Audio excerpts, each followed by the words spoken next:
All right, let's jump into another deep dive. This one takes us into the world of phone tracker apps. You guys have sent in a ton of articles and reviews, so clearly this is something you're interested in learning more about. Yeah, you've given us a lot to unpack. There are articles about what these apps can do, who uses them, and of course the ethical side of it all. It's like we're getting a 360-degree view of this whole landscape. But before we get too deep into it, maybe we should start with the basics. Sure. What exactly are phone tracker apps? When I hear that term, I think spy movies and secret agents, but is it really that complicated? Well, maybe not quite as dramatic as the movies make it seem, but the technology is real. Essentially, these apps are software programs, designed to monitor and record what's happening on a phone. So you don't need some top secret clearance to get your hands on one of these things? Not at all. You can actually find many of these apps right on the app stores. Okay, so that's already a little unsettling, but what can they actually see? I mean, are we just talking about someone's location, or is there more to it? Oh, it can be a lot more than just location. Really? Yeah, depending on the app and what permissions are granted, they can access things like call logs, text messages, emails, even your browsing history and social media activity. Wow, that's a lot. It is. So it's like a complete digital record of everything someone does on their phone. Pretty much. Almost like having a digital shadow of the person who's carrying that phone. Okay, now that's just creepy. So with that much information at stake, who's actually using these apps? You mentioned different perspectives earlier.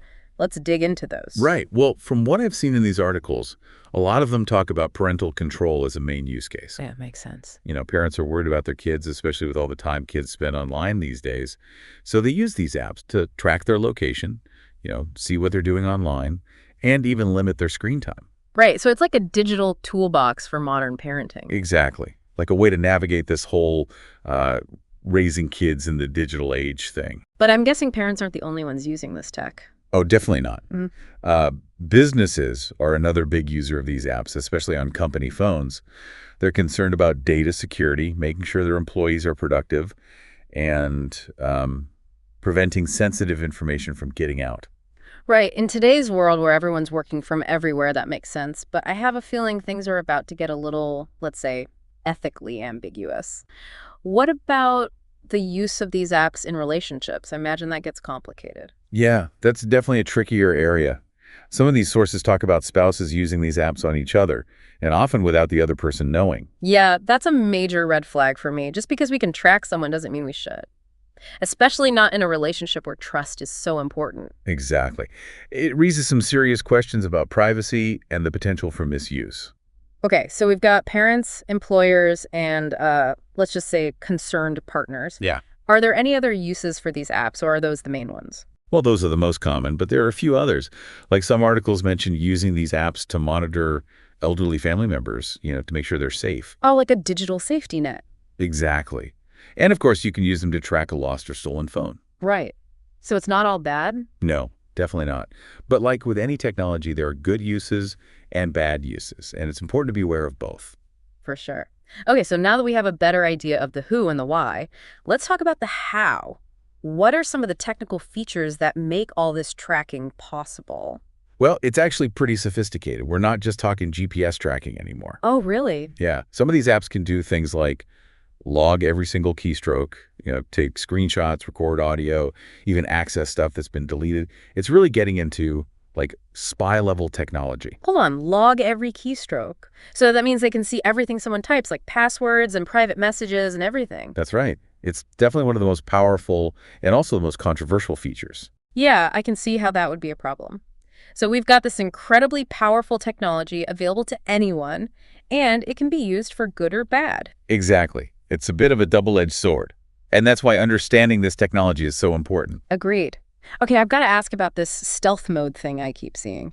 Can these apps really run completely undetected? Like, could someone have one on their phone and never even know it's there? Yeah, some apps are designed to be totally hidden. They disappear from the app list. They don't use much battery or data, and they run silently in the background. Wow.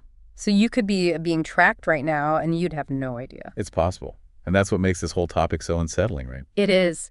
Okay, before we get too freaked out, can we talk about some of the other features that stood out in the articles? What else can these apps do? One feature that caught my eye is called geofencing. Geofencing. Yeah. It's basically setting up virtual boundaries on a map. Hmm. You get an alert if the phone crosses those boundaries. Like, let's say you want to know if your child leaves school during the day. You can set up a geofence around the school, and if their phone goes outside that area, you'll know. Oh, I see. So it's not just about tracking in real time. It's about setting these zones and knowing when they're crossed. I guess that could be useful, but also a little invasive. Right. It depends how it's used. And honestly, geofencing is just the tip of the iceberg. Some of these apps can do all sorts of things. Some let you remotely lock the phone, wipe data, even activate the camera or microphone. Okay, now that's just straight out of a spy movie. So basically, we're talking about a whole toolkit of features, all with the potential for good and bad. Exactly. It all depends on how it's used and who's using it. You mentioned earlier that some of these apps are really powerful. Were there any names that kept popping up in the research? Yeah, there were a few. One that was mentioned quite a bit is called XRXES. It's known for having really advanced features, like that key logging we talked about and ambient recording. So if someone was serious about monitoring someone's phone, this would be the app they'd use. It seems that way, at least from what I've read. Well, it's definitely a reminder that technology can be both amazing and terrifying. We have this incredible power in our hands, but it comes with a lot of responsibility. Couldn't agree more. Okay, so we've talked about what phone tracker apps are, who's using them, and some of the features that make them work. But now I'm really curious to see how this plays out in the real world. What are the actual scenarios where people are turning to this technology? What are the stories behind the data? That's what we're going to get into next. These articles give us some really fascinating insights into how these apps are actually being used by parents, by employers, even in relationships. It feels like we're about to step into a digital minefield, but I'm ready. Listeners, buckle up. We're about to dive into the real-world stories of phone tracker apps. Okay, so let's start with parental control. It seems like that's kind of a big theme in what you sent over. A lot of these articles almost make it sound like phone trackers are, well, like a necessity for parents these days. Right. It's like every parent's nightmare come true. Kids with smartphones, constantly online, and no way to really know what they're up to. So these apps kind of become the solution, like a digital safety net. Exactly. Parents want to keep their kids safe, right? So these apps give them a way to, track their location, see who they're talking to, maybe even block certain websites or apps. But even with the best intentions, isn't there a risk of going too far? Like, where's the line between protecting your kids and, I don't know, spying on them? It's a tough question. Some articles talk about it like a digital version of checking in, like making sure your kid got to their friend's house okay, or knowing if they leave school early, just basic peace of mind. I get that. But some of these apps go way beyond just location tracking, don't they? Yeah, for sure. A lot of them let you see things like text messages, social media posts, even internet searches. Oh, wow. So parents can literally see everything their kids are doing online. Pretty much, yeah.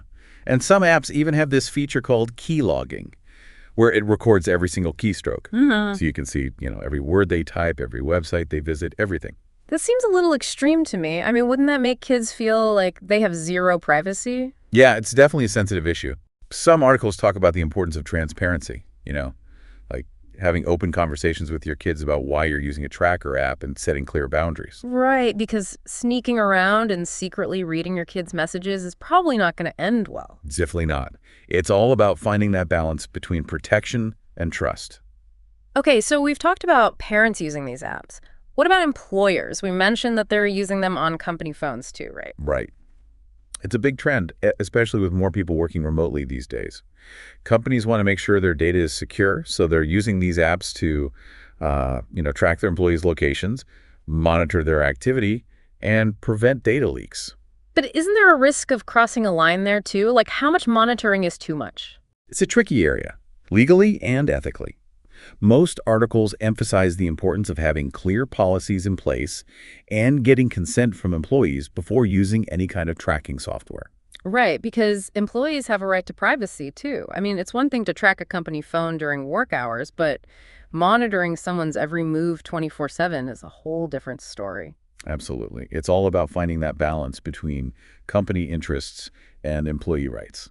Okay, so we've covered parents and employers, but honestly, the use case that worries me the most is partners tracking each other. It just seems like a recipe for disaster, built on a foundation of distrust. Yeah, it's definitely the most ethically charged use of this technology. And a lot of articles talk about the potential for abuse. Yeah. Like imagine someone secretly tracking their partner's every move, reading all their messages, basically spying on them without their knowledge. It's like complete betrayal of trust, made even worse by technology. And I can't even imagine the psychological effects of being constantly monitored like that. Wouldn't it make you feel paranoid and anxious all the time? Right. It's like living under a microscope, always knowing that someone's watching your every move. Okay, that's officially creeping me out. Let's shift gears for a minute and talk about how these apps actually work. What's the technical magic behind all this tracking? Well, it's pretty sophisticated, actually. A lot of it has to do with the permissions we give apps on our phones. We allow apps to access our location, our contacts, our camera, microphone, all sorts of stuff. And these tracker apps basically exploit those permissions. In a way, yeah. They tap into the data that's already being collected by our phones and use it to track our every move. Wow, so we're basically carrying around these little surveillance devices in our pockets and handing over the keys without even realizing it. It's kind of scary when you think about it that way. But honestly, the level of detail these apps can capture is pretty amazing. Like, it's not just about knowing someone's location. It's about knowing their entire route history with timestamps, speed data, everything. Seriously. So they can see exactly where you went, when you were there, how long you stayed, even how fast you were driving. Exactly. And it's not just location data. Some apps can capture literally everything you do on your phone. Every keystroke, every website you visit, every social media interaction, every photo you take. It's like a complete digital record of your life. Okay, I'm starting to feel like I need to throw my phone in the ocean and move to a remote cabin in the woods. But seriously, this is eye-opening stuff. And to think, some of these apps are completely undetectable, right? That's the scary part. The stealth mode feature is a big selling point for some of these apps. They're designed to run silently in the background without any trace, so you'd never even know they were there. Wow, so even if you're super careful about what apps you download and what permissions you give, someone could still be tracking you without you ever knowing. It's definitely a possibility. And it raises some serious questions about privacy and consent in the digital age. It's a whole new level of vulnerability that we're dealing with here, and it makes me wonder, what about the people being tracked? Are they always passive victims, or is there more to the story? Can people actually push back against this kind of surveillance? That's an interesting question, and it's something that a few of these articles touch on. Because even in situations where someone's phone is being tracked without their knowledge, there's still an element of agency at play. Agency. What do you mean by that? So you were talking about this idea of agency even when someone's phone is being tracked. I'm still not quite sure I understand what you mean. It's like, even if someone doesn't know they're being tracked, they're not just a passive target.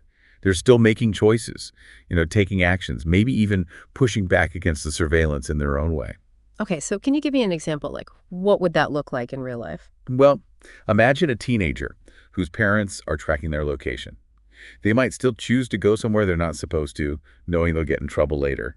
Or an employee who knows their company is monitoring their phone might still browse social media during work hours, even though they know they could get caught.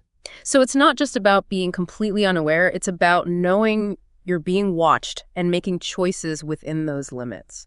It's almost like a game, right? Mm-hmm. Exactly. It's like a power struggle playing out in the digital world. The person being tracked might not be able to say no to the surveillance, but they can still find ways to subvert it, to exert their own control.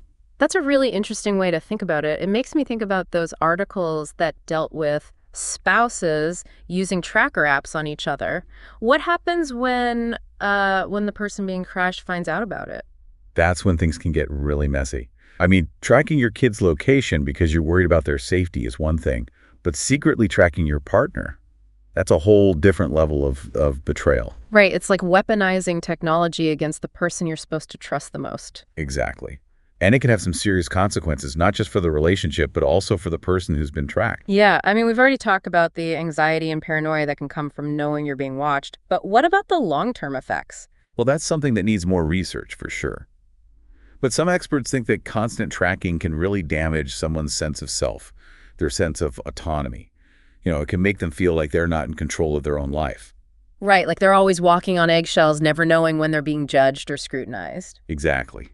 And it can be hard to shake that feeling, even if the tracking stops.